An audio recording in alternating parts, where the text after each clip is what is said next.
Samantala, sa ibang balita, nagka-bomb scare naman dahil po sa iniwan na bag sa isang bus sa Cubao sa Quezon City. Isinara pa ang bahagi ng EDSA, pati ang bahagi ng MRT para matiyak ang kaligtasan ng lahat. Narito ang report ni Isay Reyes. Nabulabog ang mapayapa ng gabi ng mga pasaherong sakay ng Magic Line Express matapos mapansin ng isang pasahero ang kahina-hinalang bag sa likurang bahagi ng bus pasado alas 7 kagabi.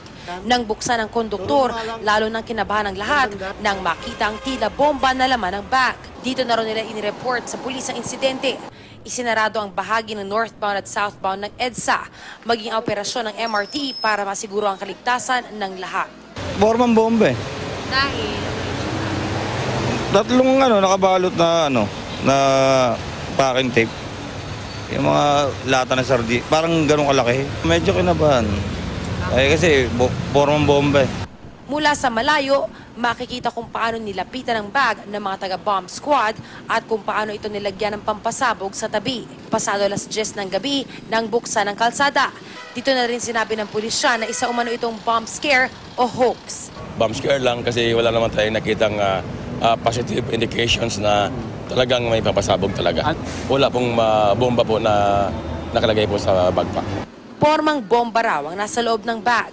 May mga canister, wire, maging pillbox, pero wala raw improvised explosive device itong kasama. Parang palakot lang talaga, palakot lang, no?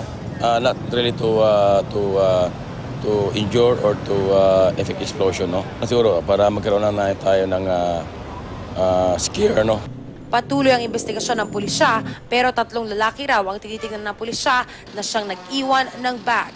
Sumakay daw ang mga ito sa baklaran at bumaba sa may Ortigas flyover.